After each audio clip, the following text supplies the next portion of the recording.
listen, there was this lawsuit and I'm so annoyed about it. Now they're making us do this and they're saying that realtors are bad, but you're going to have to pay me. But don't worry, you're not really going to have to pay me. No. Just sign here. Rip this Band-Aid off early. Yeah. Get used to talking to your clients about money. When you change your mindset, it doesn't make those challenges disappear. It changes your ability to face them. Oh, that's good. Hi, Alissa. Hey, Katie. How are you today? Just great. I feel like this microphone is kind of far from me. I'm going to be real quiet today. Okay. It's episode 269. We're checking in on y'all. Well, I have nothing to say here. We're going to talk about how we're feeling. Yes, we have. Okay, so we've gotten a lot of messages about how things are going since the buyer representation agreement has been implemented. Yes, and you're now listening to this. It's been plenty long enough. Yeah, it's been a few weeks. Yeah, so we're going to talk about, are we feeling good? Are we feeling bad? Here's the thing. If you're not feeling good, we need to start moving in that direction. We're going to help you get there. Yes. We're bringing you over to the bright side. We must move into acceptance. Mm-hmm. You know, if y'all have listened to the past episodes, especially in the very early beginning when all this was being discussed, I was stuck in anger, denial phase, and I am in acceptance now. Great. So put your hand out and say, come along with us, sweet friend. We're going to take you over to the... Should we both do it to the middle? Come along with us. Come, please. Come into acceptance. But you know what? Before we get there, let's talk about how people are not accepting it. My favorite is this photo on this Inman article that I will attempt to show our YouTube friends. Is all the ways that people are trying to loophole telling the buyer's agent what the commission being offered by the seller is. Yes. Like a little note in the lockbox, a number percentage cut into the grass, a decorative pillow with the percentage on it. Look, this one, the front yard is beautifully landscaped in a percentage. Yes. Also, herbs, cabbage. There's just like a random sign in the front yard, like a little flag, a keychain. Okay, y'all, we get it. Like, yeah. But I think most of these were created as jokes. Yes. But you know who doesn't think they're jokes? The DOJ. Yeah. They're like agents. They're like, obviously these people can't follow the rules. When I would like to say, as the human that I am, I always follow the rules. I like to follow the rules. Remember that time you wanted to take pictures when we weren't allowed to take pictures in that neighborhood? Yeah, that's different. Okay. If it is a legal requirement of my career, I will 100% follow the rules. Same. But my point is, almost all realtors behave that way. Yes. Like, probably the majority of our listeners are like, okay, what's the rule? I will follow the rule. They're not cutting a percentage into the grass. I think a lot of my anxiety regarding this topic was because there was so much lead up to this and the media just had a total frenzy. Right. I feel like the agents they're describing are the ones that there are a handful that exist, but normally we're not shining such a bright light on them. Right. Right. It's like they wanted to highlight the worst part of our industry. Correct. So now... Today, we're checking in. Mm-hmm. We have some messages we're going to read, some situations we're going to talk through. Perfect. I was going to ask if you have made any adjustments to your business. I will share the one small thing I adjusted. For example, please tell me yours. In the Hustle Humbly Trello video. Great news! We are sharing the cover letter you need to help your buyers understand and be ready to sign your buyer brokerage agreement. This letter is packed full of education for your buyers and helps protect you in the changing real estate industry. Here's what you'll get inside the buyer brokerage agreement cover letter. Your commitments to buyers detailing how you will serve them, the buyer loyalty agreement that explains the buyer rules, transparency on how buyers' agents get paid, and a call to action to sign the buyer representation agreement. Find it at hustlehumblypodcast.com/BBA. That's hustlehumblypodcast.com/BBA. Cheers to transparency and increased professionalism. Oh, what does it say? Next to my buyer column, now is a BBA signed column. Oh. So it's kind of like I had my pre-listing. Like these people are official. Yes. Uh-huh. So I had my pre-listing column of sellers who had reached out, told me they're interested, working on a few things. It's not actually listed yet, but I need to keep them on the radar. Okay. And then when they sign the listing agreement and we are active, I drag their card over to active listing. Fair. So now I have my buyer's column. Right. And my BBA signed column. Oh, I love it. And it was interesting because my buyer's column had gotten pretty lengthy. Okay. I probably needed to clean it out. Did you bump some of these people back to the prospect board? Yes, I did. Okay. I did a good little cleaning. Okay. But I had like 31 people under my buyer column. That doesn't mean I've show houses to 31 people right now. But these are 31 people that over the last year said they wanted to buy. I have shown them a house. Okay. I have met them. They're pre-approved. But then maybe they were like, oh, I've renewed my lease. And now they have to be shifted to the new column. You have to add a step. Correct. So I emailed them all an email saying, hey, if you're getting this email, it is because I have shown you a home before. I love it. This is actually a great check-in. Yeah, it was. It really was. I heard back from a lot of people who I have them set up on email notifications for houses, and we may email periodically, but there just hasn't been a house that they have wanted to go see. Right. So I said, before I can show you another house, you got to do this. There's going to be a form. It's attached to this email that you're going to have to sign. Great. I love it. One was even like, do I need to sign it now and just scan it back to you? I was like, no, I'm going to just send it to you electronically. I said no. I was like, don't worry about it. I'll send it to you electronically. Don't be scanning. Because you sent a copy of it all attached? Yeah, I wanted them to know what it was. This is what you'll have to sign. They were like, well, where do I sign? Right. I had a few that were like that. Nobody said, no. What? Oh my gosh, this is terrible. No, none of that. And then the first one that signed was like, hey, can we go look at this house on Saturday? And I was like, sure, absolutely, da-da-da. And then she was like, okay, great. Just send us that form. She was like, you told him, okay, this is a great time to stop and say, we do this every day. We are thinking about this all the time. Our buyers are not constantly thinking about how the process works. Even if they've bought before, it's probably been 3 to 10 years to 15 to 20 years ago, right? They don't remember how it works. So if you say, hey, I have to get you to sign this form before we can go see a house, they're just like, okay, great. Where do I sign? They don't need you to also be like, listen, there was this lawsuit and I'm so annoyed about it. And now they're making us do this and they're saying that realtors are bad, but you're going to have to pay me. But don't worry, you're not really going to have to pay me. No. Just sign here. No. Like that delivery is not going to get you anywhere. Very bad. Very bad. But if you're just like, this is what's happening, like most buyers, most consumers don't need that much backstory. Correct. Okay, now we did ask our sweet email friends, and we got 294 responses to this survey that we sent out this week, okay? But I wanted to just tell you one of the results. It's just a few questions, so I'll sprinkle them through the show. But because of what you said, in the last 2 months, have you had a buyer refuse to sign a buyer rep agreement? So, Alissa, in the last 2 months, have you had a buyer refuse to sign? I have not yet. Okay.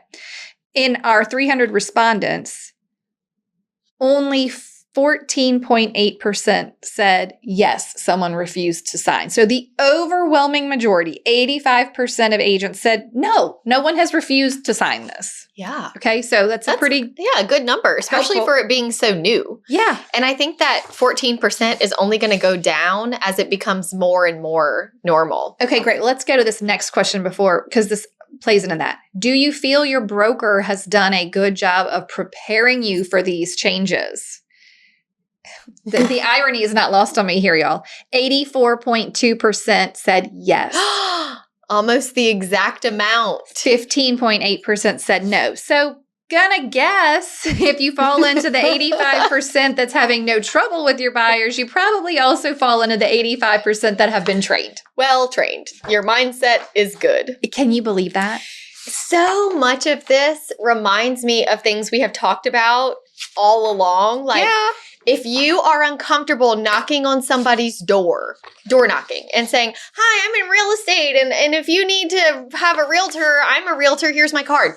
If that feels uncomfortable, the person that you are knocking on their door also feels uncomfortable. Yeah. If you are comfortable communicating this, it will put your client at ease. For sure. They know how you are feeling. So I was talking to an agent the other day, and she was like, you know, I've sold these people houses. I've been their family realtor. And now I have to go tell them, you know, well, with all these lawsuits going around and everybody suing everybody, like now we have to sign this. And, you know, so here's the form. And she was like, and would you believe they wouldn't feel comfortable? And I thought, well, here's the beginning. And I was like, if that is how you... Is that really how you gave the form? Then no joke they didn't want to sign. I don't think I have mentioned the word lawsuits in my delivery of this form. No. It's more like there's a new law that requires buyers to have a contract with their agent. You know, at the furthest you could say that has been put into place to protect consumers. Yeah. And I've even told my clients, it's all in the name of transparency. Great. The DOJ wants to make sure that everybody understands how everybody is getting paid. I like transparency, and I want to make sure you understand. This is what that goes over. Yeah. The end. Right. I wanted to share one person that wrote in who's having a mindset issue. Oh, good. Very clearly. I mean, bad, but please share. And look, we did not these are all anonymous. And we're not picking on any of these people. No. We are reading these to let you know that there are good agents out there still struggling with this, which is why we're doing this episode. Yeah. We're helping you over the hump. We're trying to get into this being thought about differently. Okay, so this agent said, our form is 4 pages long for buyer representation. It's way too long. We need it to be 1 page. Yes, 4. I think there's some in our market that are 8. Yeah. The actual main one. Yes. For our board of realtors is 8. Our brokerage one is 2 or 3. Yeah, yours is small. But the actual board one is 8 pages long. Yeah. That being said, yes, it is a long form. If you don't have our buyer representation cover sheet, that has been hugely successful. It's very helpful to ease into the form. Yeah, just a little guide with your happy face on it. Yeah. Letting them know how we are going to serve them. Yeah. So one, let's just let go of how long it is. Doesn't matter.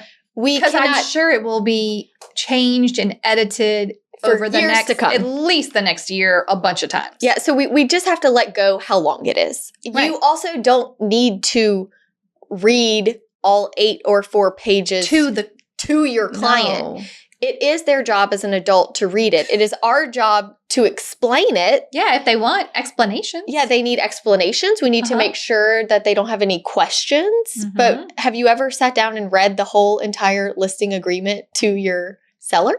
No. The whole thing? But to be fair, it's only 2 pages. Yeah, that's a good point. But keep going. Okay. So I think this has all been blown out of proportion. Oh, that we're still on there. Yeah, that's where she's at comments right now. Okay. I think it's ridiculous that we are talking about how I'm getting paid before they even decide if they are going to buy a house. See, I've been here before, but now I'm like, yes, this is what we're doing. We are from the beginning, before we show any houses, explaining to them, the consumer, how this works. Right. What kind of money do you need? Yes. How much money do you need to buy a house? Okay. She said they're still trying. Most clients are confused with all this paperwork. They are always trying to figure out how to cut us out now so it will be easier. I just don't think that's the truth. That feels very mindset oriented. Yes. I wrote next to this message, huge mindset issue here. Can't say I've never been here before. But now that we are where we are, I think it's important that we say, we need to tell ourselves that the clients have called us to buy a house because they are seeking representation. They want to know how it works. I just got a new CPA and I interviewed like 3 of them. Yeah. And all 3 did a consultation with me. All 3 explained to me how they get paid. Because you have to pay them. Yes. So if you don't know, how can you hire someone without knowing how they get paid? In fact, one of the 3 who I did not hire didn't jump into how, like, by the end, he was like, do you have any questions? I was like, what do you charge? What do you charge? And I felt like the other 2 were way more upfront and transparent with how everything worked. And I understood it. Right. And they are CPAs. So money is sort of their job. Yes. I actually did not hire the one that beat around the bush of how this works. Okay. Because ultimately, again, mindset, if you're afraid to ask to be paid, that's going to filter how you address people. Yes. Right. If that CPA was nervous about telling you their rate, so they left it for the end. And in fact, they didn't even tell you, you had to ask. Mm-hmm. We're removing that part as representatives of buyers now. We're not going to wait for them to ask or be confused or just like think you're getting paid. Because y'all, a lot of these buyers thought your broker was paying you an hourly rate or a salary or whatever. And it didn't matter if they bought a house or not. They thought you were getting paid. They would have been mortified if they knew that you were working for free until they actually closed on a house. Correct. But they had no clue because nobody ever explained it. And now you just have to explain it. I just don't. Super black and white to me. Mm-hmm. If I'm hiring someone for a service, I need to know how much I'm going to have to pay them. What if I can't afford it? Yeah. I can't hire a guy to mow the grass if I don't have the $300 a month that he charges. The first time I did my presentation, yes, I was nervous.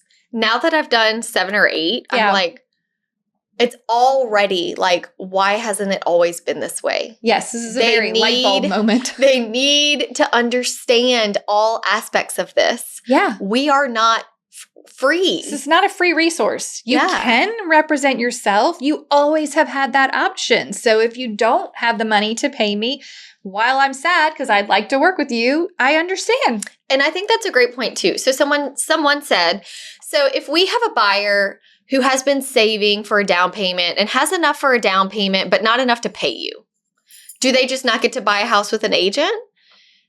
The answer to that is, listen, this form explains how I get paid. There's a percentage in here that I charge. Everybody charges something different. Yeah, you could put in a flat fee. Yeah, you could put in a flat fee. You could do a percentage, whatever you want to do. However you want to run your business, you present your form. We're not here to tell you how to do that part, okay? You pick your number. Then you say, so whenever you are looking at what it takes to buy a home, we need to make sure you feel comfortable with your down payment. But okay, so you have down payment, and we need to talk about your closing costs with your lender fees and your realtor fees.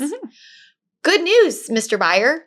We can ask the seller to cover some of your closing costs and realtor commission. I almost don't see why we even need to designate them differently now. Like, you're going to have a down payment at closing, and there will be closing cost. The closing costs include paying your lender, paying your title people, paying your realtor. If you hired all these people, this is what it costs. They will all be paid within the, within the transaction. Because you can't say closing costs for the sake of the loan in some ways. Yeah. Like if you're writing it into a contract, you'd have to designate it as commission because the loan only allows so much. Sure. Closing. But even still, I think when you're describing it to the buyer in the beginning, it's okay to say, these are the costs associated with buying the home. Right.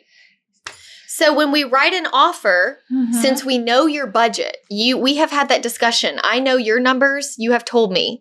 You have told me you have enough saved to cover this. Yeah. We, on any house you buy, we're going to have to ask the seller to cover this. Okay. It will need to be written into the purchase agreement. You write it in the purchase agreement. Seller counters. Yeah. It doesn't cover as much as you needed. Well, Mr. Buyer, let's write a new offer and see if we can structure this differently. Do we need to increase the price like a little bit, which hardly changes the monthly note? Do we need to ask for less here? Do we need to allow them more time in the house and as a benefit of what they're giving us? There's so many different ways to negotiate it. This is where I think I have heard agents be confused. They think that if a buyer signs that form, the buyer is saying, I have all this money ready to go in my pocket right now. They don't have to have all the money in their pocket to sign that form. They're saying they understand this is how you get paid. And if you need assistance paying this, it needs to be written into the purchase agreement. The only problem I have with that is you're not able to write that into the form, the contract. Maybe in some places you can. That document is a contract between you and the buyer. And in the strictest legalist terms, if you go all the way to closing and they default, like they don't go to closing, technically, contractually, they still have to pay you that X percent or X flat fee or whatever, because that contract was between you and the buyer. Even though I totally agree with what you're saying, when you're having this consult, you can be like, listen, I'm not saying that you're going to cover this whole amount, but in the purest essence of the contract, they would have to have the ability to. Yeah, and it's the same way I've always explained closing costs. Right. So I can't tell you how many times I've had buyers use the 100% financing and say, look, I don't have enough for the closing costs either. Like I have had a handful of buyers come to the closing table with $0. Yeah. One of them in particular years ago had to have $7,500 of their closing costs covered if they were going to buy a house. Mm-hmm. They did not have their closing costs saved. The first house seller was like, no, we'll give you $3,000. And the buyer was like, well, I don't have $4,500. Next house. Okay. We kept looking. Yeah. We made offers until we found the house that ended up being the house he liked the most. Right. That we wrote the offer. And I said, listen, Mr. Listing Agent, Mrs. Listing Agent, this particular buyer is approved for RD 100% financing and doesn't have a lot of savings. If we don't get the closing cost, it doesn't work out. This seller countered the price up $2,000, agreed to all $7,500 closing costs. Yeah. My buyer asked the lender to run the numbers. Everything looked good. We move forward. Mm-hmm. So it's like, yes, we must be transparent in explaining to them that this is part of your cost. Yeah.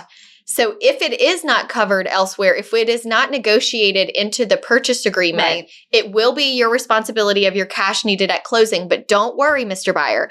Every single time we make an offer, I'm going to get with the lender and make sure you understand what that cash needed to close is before we even move forward. Right. Because it still works for you to say, hey, you don't owe, we're going to write this contract and you're going to say you're going to pay me this if you buy a house. Yeah. If you can't get a contract that all the terms work for the money that you have, then you're not technically buying a house and you don't owe me anything. Correct. So it works. Yeah. It must be negotiated in. And I think that as a new agent, I was taught very early on how to talk to them about money as far as budget goes. You know, we had a loan officer. We have a loan officer in our office who always came to our meetings. Mm-hmm. And so it was almost like I got licensed. She was introduced to me at our meetings.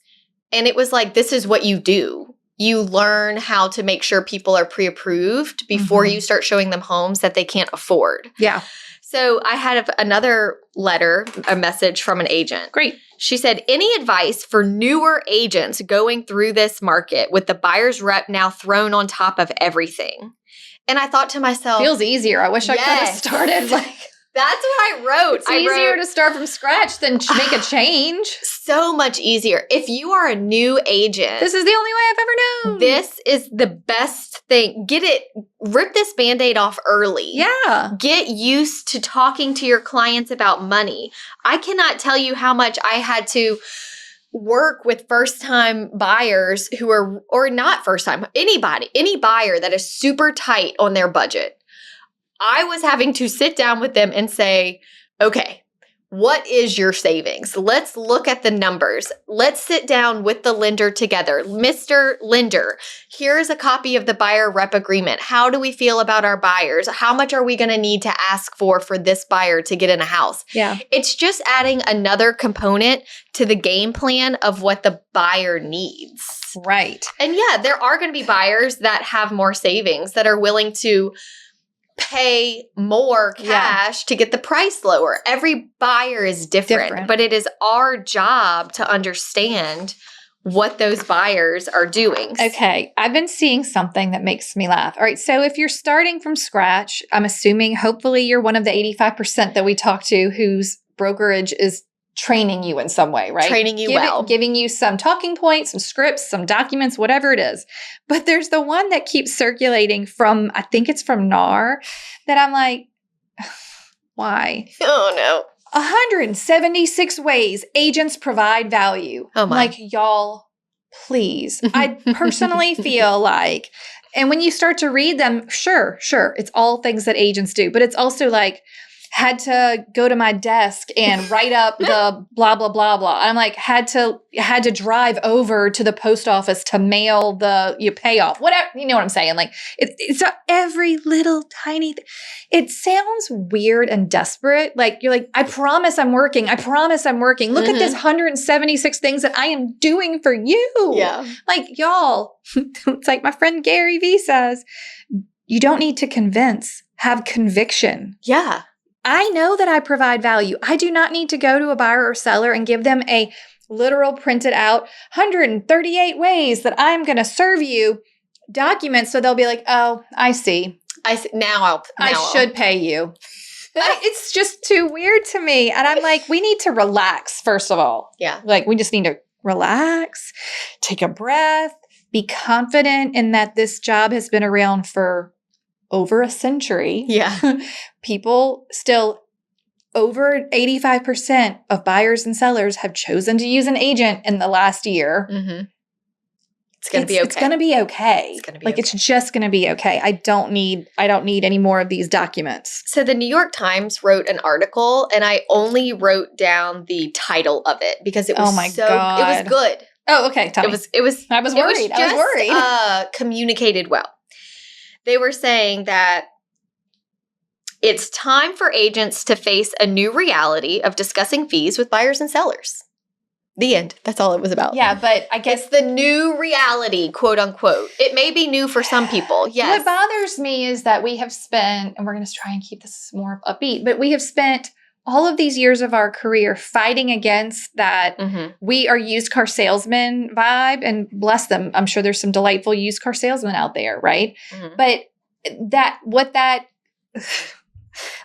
although the headline is positive in the way you read it, and I love that you framed it that way, it's also like saying they've been hiding for all this time. Like, we've been doing it sketchily all this time, and now we have to start doing it right. That we got here because there were too many specifically buyers agents that were not communicating to their buyers that how and when they got paid. Exactly. They're like, just slip that check over here at the end of closing. And I don't really want to. We're going to let these buyers keep thinking that my broker pays me hourly. That's how we got here. Is by people being, and guess what? You pay me nothing. I'm free. That's how we got here. I'm free. And when we got this message of them saying, I think it's ridiculous that we're talking about how I'm getting paid before they decide if they're buying a house. It's not ridiculous. It's actually the foundation of what the lawsuit is on. Yes. And why we are here. And we must get comfortable talking to our clients about money, not only their money, but how we get paid. Mm-hmm. It's all in the name of transparency. Okay. Can we talk a little bit about a buzzword that I've heard quite a bit? And when we said we were going to try and have an episode about positivity. Yeah. And not being the people in the market that are negative and hanging on to the past. It made me think about toxic positivity. Have you heard this? Like buzzword, no. People say toxic positivity. Okay. So I'm like, I'm going to Google this bad boy. Toxic positivity is the belief that people should maintain a positive mindset no matter how dire or difficult a situation is. While there are benefits to being optimistic and engaging in positive thinking, toxic positivity rejects all difficult emotions in favor of cheerful and often falsely positive facade. That face. Everything's fine. Yeah. It's all fine. I'm fine. But I don't feel like where we're at, you and I, and what we're trying to describe is anywhere close to that. So the people who are like, this is terrible. There's no way to spin it as positive. Things are awful. Nothing is going to be good anymore. I don't think that I'm like, you just need to be positive no matter what. Yeah. Just do it. It's going to be totally fine. What I do think is this quote that I heard on Mel Robbins in her mindset episode, which was, when you change your mindset, it doesn't make those challenges disappear. It changes your ability to face them. Oh, that's good. That was an August 4th of 2024 episode of the Mel Robbins podcast. Yeah. But that's exactly right.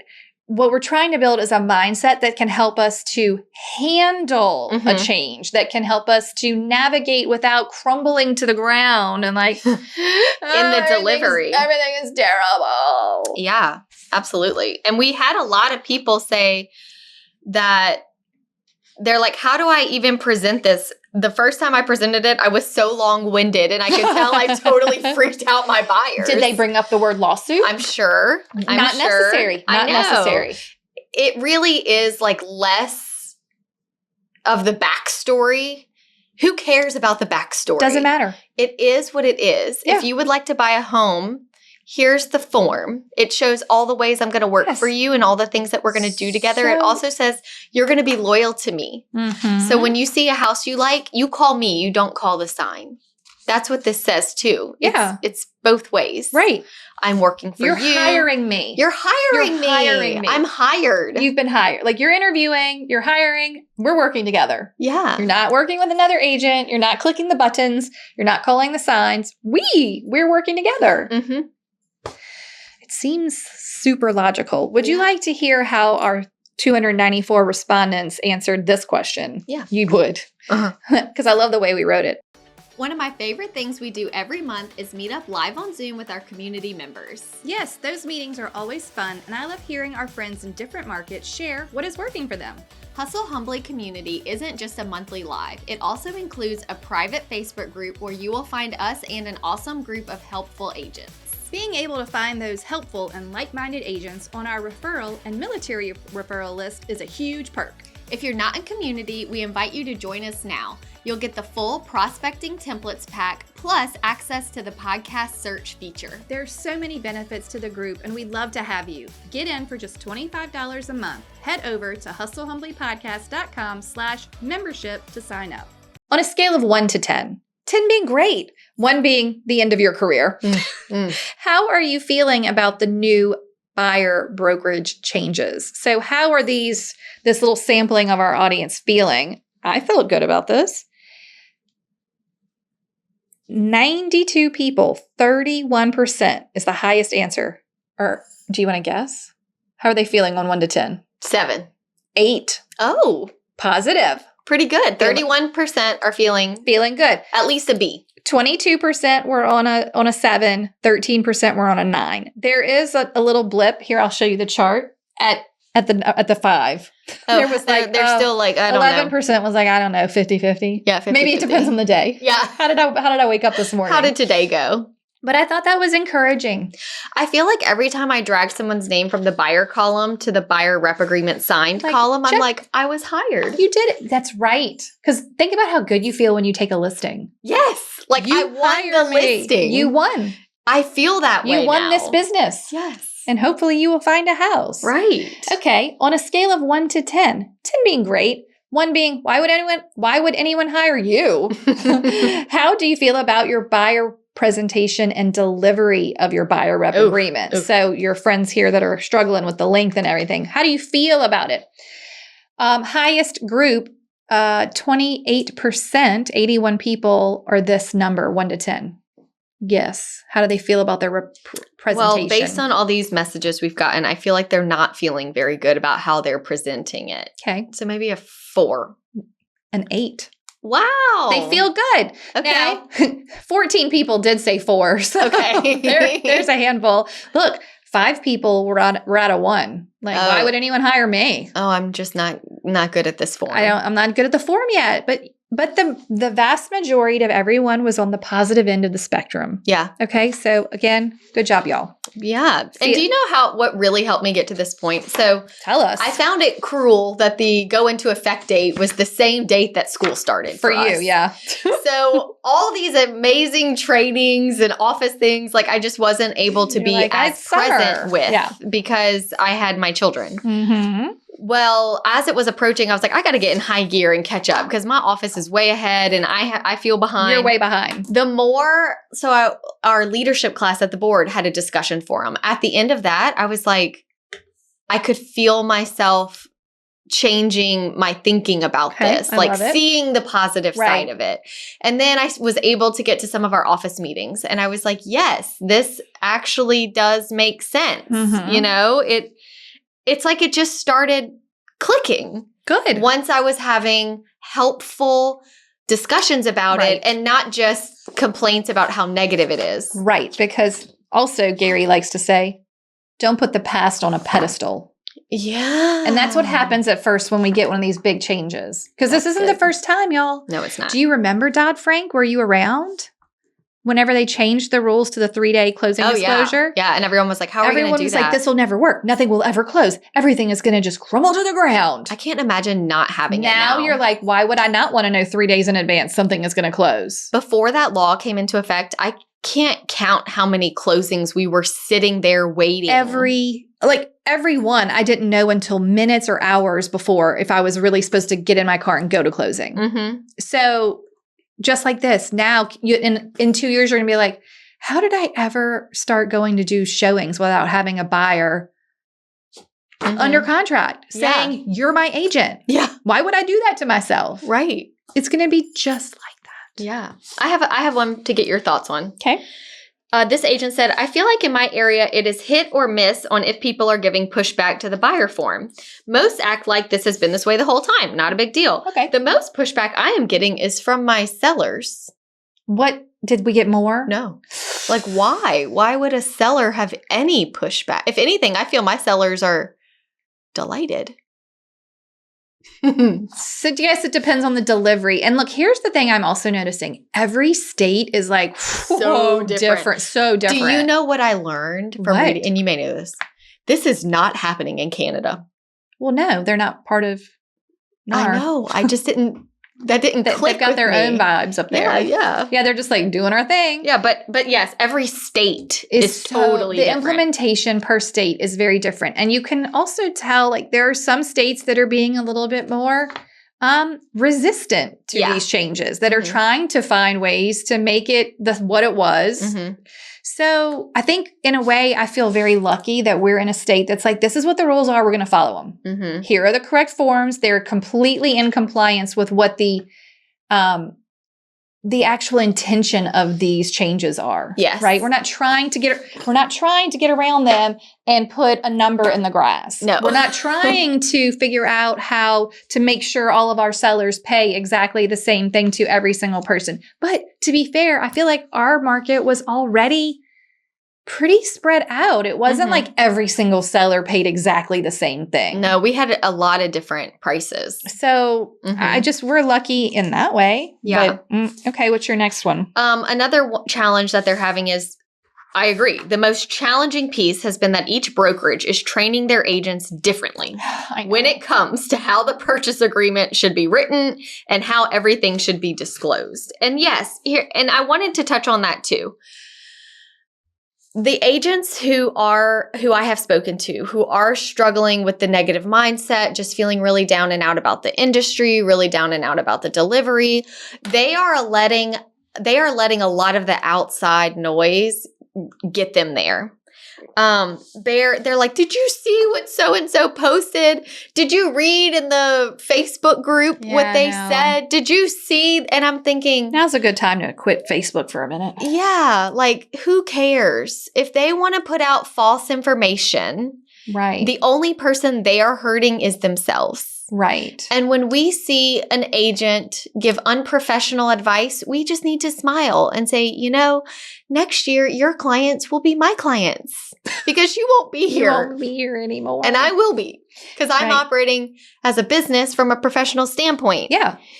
They will weed themselves out, and we cannot let their negativity get into how we are running our business. Right. And I do think that the people who are not just negative, but they're also trying to find a way around the rules are going to weed themselves out. Because eventually the rules are going to get more strict. They're going to get stricter. It's going to change again. It's going to change, mark my words, within the next within the next year, there could be even more changes. This is a perfect time to share what this listener said. Please.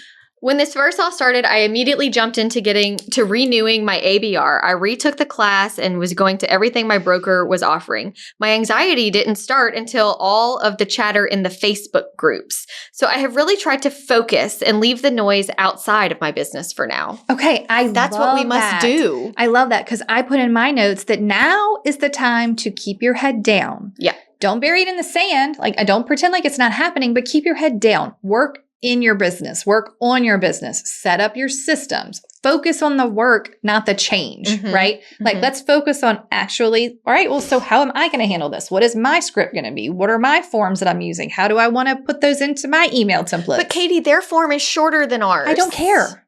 But Katie, their broker is doing it this way. I don't care.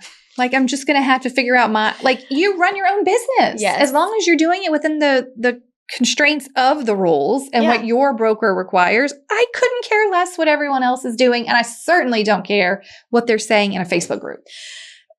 My favorite analogy, I'm pretty sure we've talked about it before, is that the racehorses, they run with blinders on. They actually, the ones that win, they cannot see what's going on side to side. They can't see how close they are to being second. Yeah. Like, they can't see. You just run your race. They are just running their race as fast as they can. If those horses take a second to glance, not only could it be total disaster, but that second delay is all it takes for the next person to get ahead of you. They win because they stay in their lane and they're doing the best that they can. Yeah. They can't even see what's going on. There's no time for that. And that's what we need to do. All right. On a scale of 1 to 10, 10 being great, 1 being total negative Nancy. Now that the changes are here, how are the agents in your market responding? So, like, these Facebook groups, how are the agents in your market responding? There were 2 really close number winners. 1 is the highest. 25% of people answered. What number is your guess? 1 to 10. How many negative Nancys are out there? 10 being a lot of negative. No. 10 being Nancy. Everyone's happy. 1 being they're real 4. negative. 4. 5. So right. Like, our listeners are feeling positive. They were 8s. But we're out there here to bring that number up. But out there in the real world, the 5s were hardcore. They're like, there's some negative Nancys out there. It was 5s and 7s. Look. Yeah. And a lot more the people are, we're not making this up, y'all. People are out there saying, and you know what? The negative voices are always the loudest, right? Yeah. They're so in loud. everything. They're like, I'm so mad, the squeaky wheel, they just want to talk about it. They want to yell about it. They want to get it off their chest. I don't know what they think is going to happen. Yeah. I don't know. What's your next one? Let's see.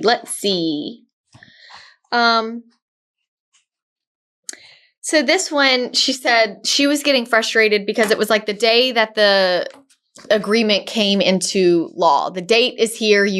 Compensation has been removed from MLS. Okay. Everybody is having different stances on. They're like, it's D-Day. It's D-Day. It's here. Okay. So she's like, I would love to have help with what to say when other agents are asking dumb questions. Like, hey, thanks for scheduling a showing on my listing. Please send me a copy of your buyer brokerage agreement so that I know you have one. Wait, listing agents were saying that? Because that's actually not correct. Like, you actually don't have to share that. I mean, yes, you should have one, but we don't share our listing agreements, right? No. Yeah, you should do that. Just respond with that. Okay, no problem. Will you send over your listing agreement? Yeah, once you send me your listing agreement, I'll show me yours and I'll show you mine. That is so funny. But look, that's real. What if they were like, you can't show it? So then you would have to be like, listen, you're not well informed. You're not the policing organization. Like, I only have to provide it to my broker and to our MLS or whatever's going on in your market, right? I don't have to provide that to you. It's a contract between me and my buyer. Yeah. But I do have one. I can tell you I have one. Sure. I think that we are going to have, especially the Hustle Humbly listeners who we want to be the agents that people want to work with, the professional agents. We're not going to be rude. No, don't be rude. But we need to find ways to professionally say, that's actually not correct. This is the rule. I would probably forego all of that. You need to ask your broker. Yeah, I would just be like, hey, I know this is a lot of changes right now, but according to my broker, we just have to have one filed with her. I wouldn't need to send it over. Right. If you need your broker to call mine, go for it. Have you found that before agents show your listings, they're messaging you asking, hi, Katie, is your seller willing? I've only, as of this recording, I have just taken a new listing. And all of the first showings, not a single one asked me if my sellers were offering anything. I think that's great.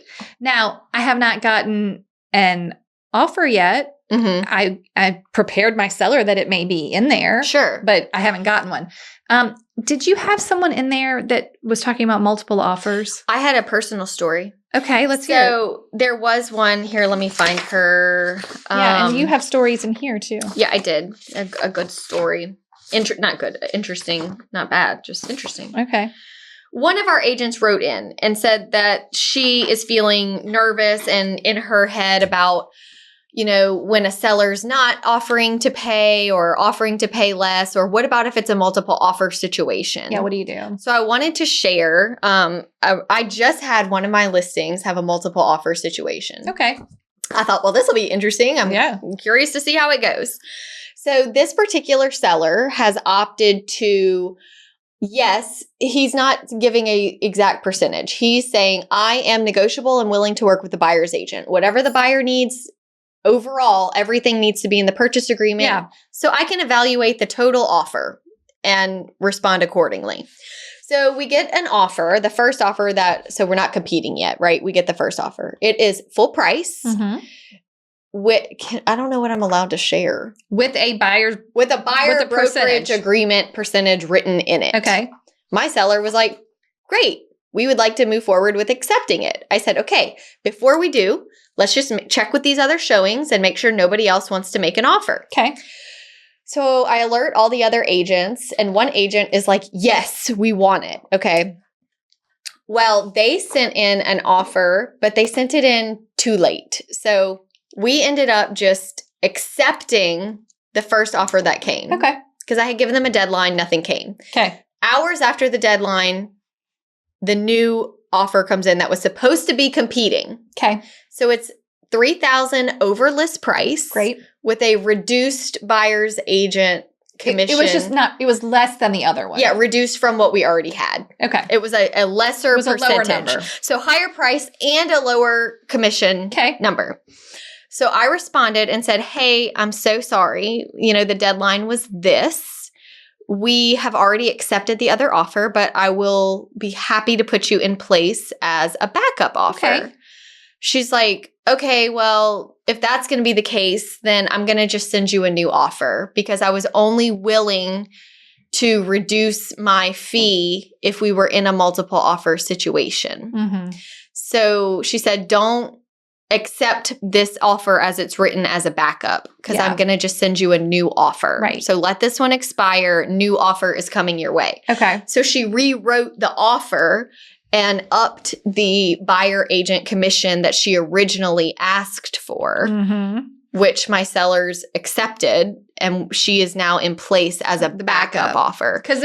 And they took off the 3,000 over list. And they took off the 3,000 over list. So it was just now the exact same offer as what your seller had. When she sent the revised, it was full price with a buyer broker fee that matched the first offer. Other one. Okay. So it was, but I thought it was interesting because she's like, I was willing during a multiple offer to shave some off to help. But if it didn't help and we didn't get chosen. But you know what also I think is fascinating about that? If it really was a multiple offer situation, I guess the number, they could have not put it in at all. They have a buyer agreement with the buyer. If the buyer wanted to pay their agent, if they didn't want to ask the seller. Do you know what I mean? Like, yeah, but it's like, well, Mr. I guess they assumed that the other agent had it in there. I think that both of these buyers needed assistance from the seller in order to keep their agent employed. Yeah. Got it. Okay. Do you want to here's our last survey question. Do you feel agents in your market have accepted the change or are looking for loopholes any way they can? Percentage, just a percentage. So what percentage say they've accepted it?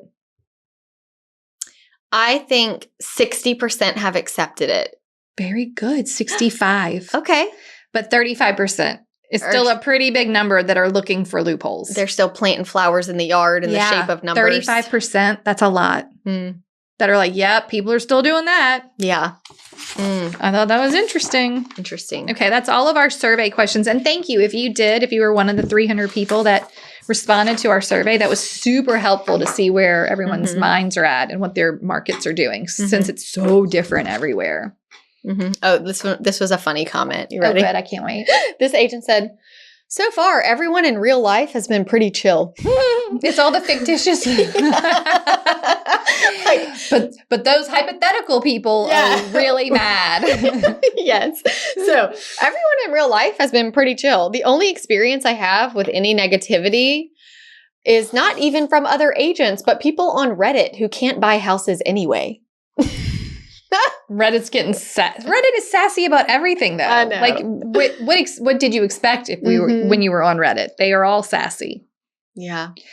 I don't really. That was all of my questions. The only other thing I just wanted to say is that the grass clippings, the memes, people like to share the meme of all the ways you could secretly find the loophole. I just don't think they're funny.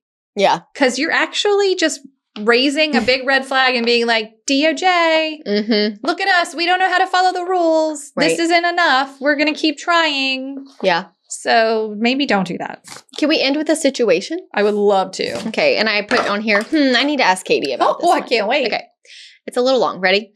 I live in Florida. Let's take a deep breath. I live in Florida. I had a family member refer me a client who lives in Texas. He has to sell his home in Texas so that they can purchase in Florida. Okay.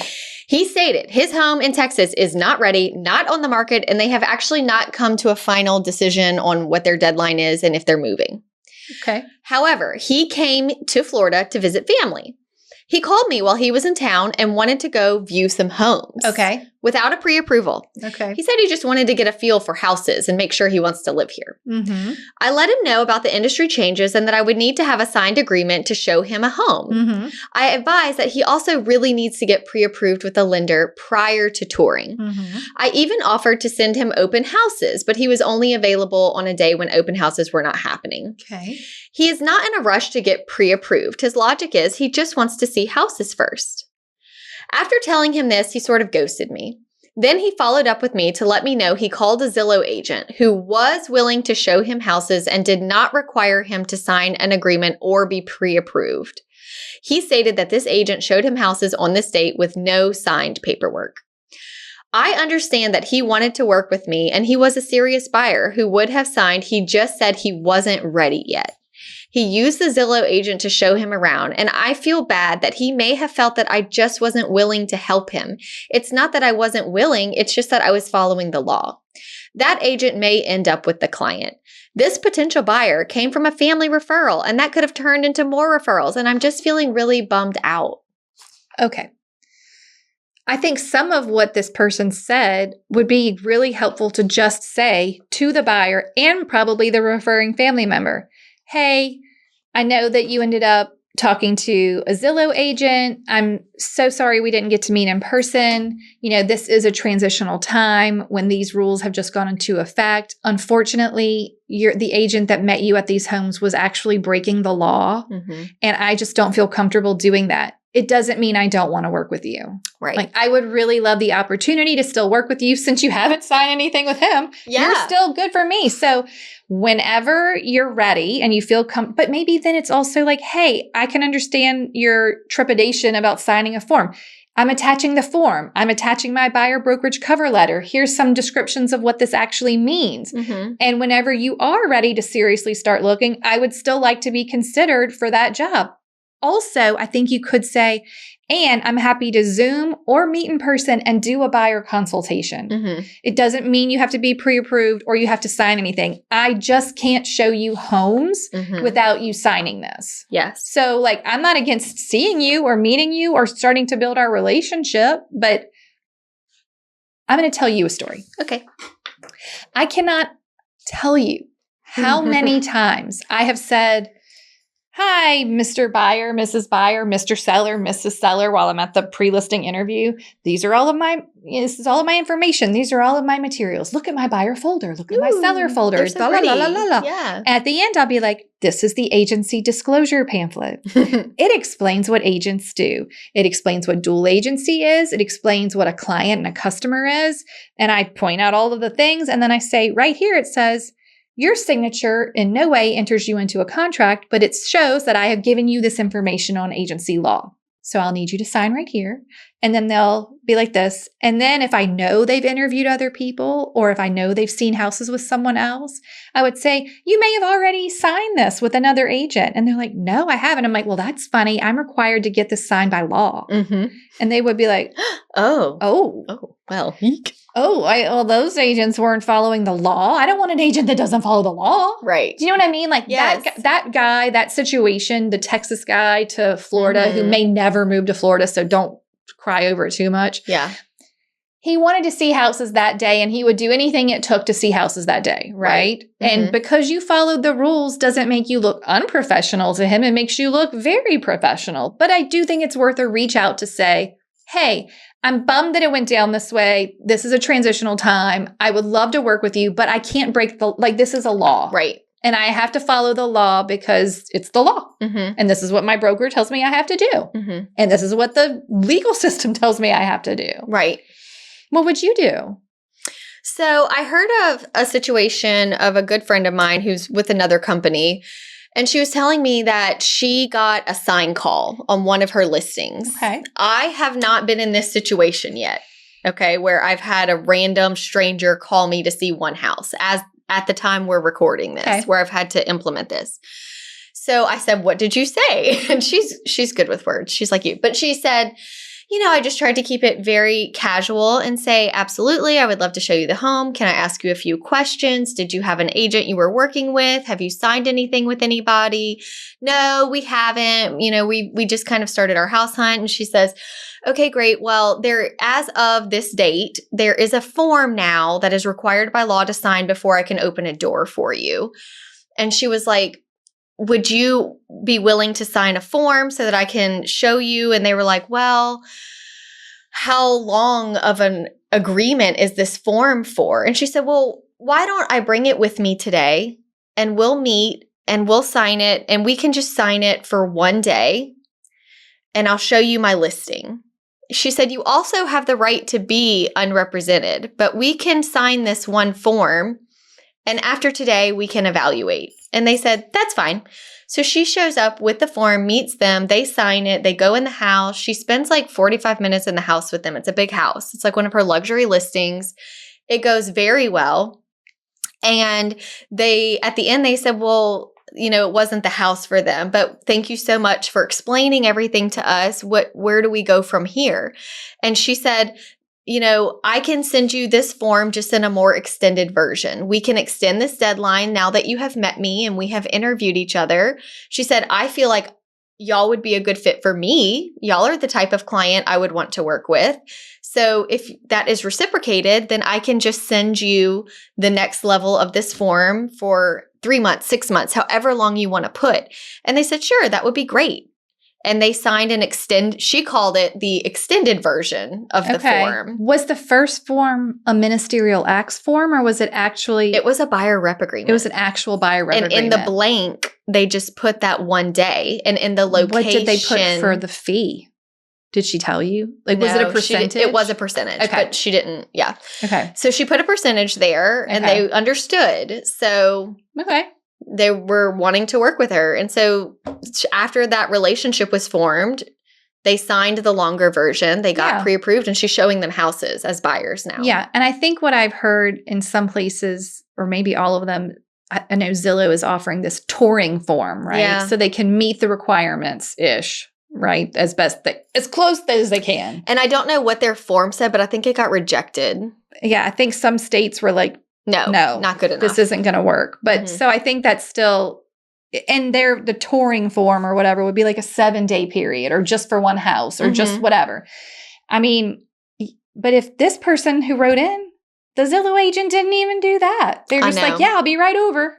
And I do think that we are going to see like a year of cleaning house. Yeah. Our local boards, like professional development department and mediation arbitration department, like the Louisiana Real Estate Commission, everyone is cracking down, ready for these. Tell them what our reports fees to are, come like in. our citation fees in Louisiana. When they first announced our fees, the first time that First offense of not getting your buyer to sign. the first offense of showing a house in Louisiana not having the form signed was $1,000.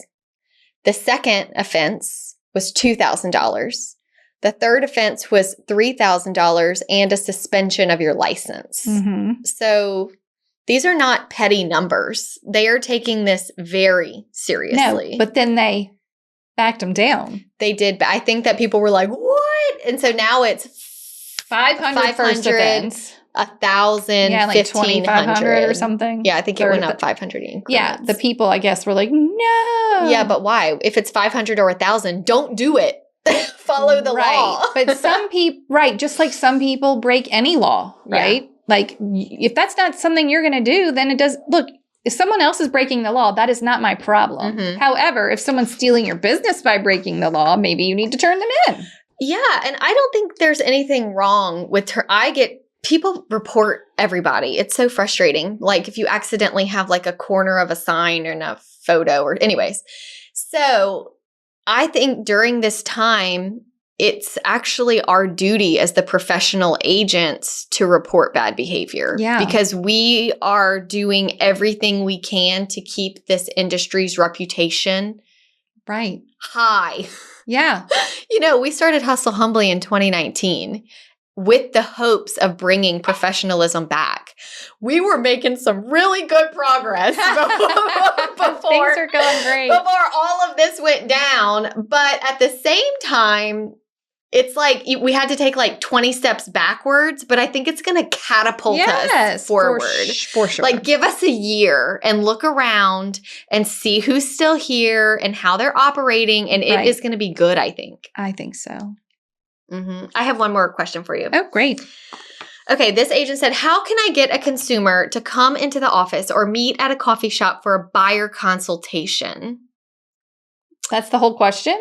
I have had several ask for a showing, but then they refuse and cancel once the conversation rolls around to signing anything.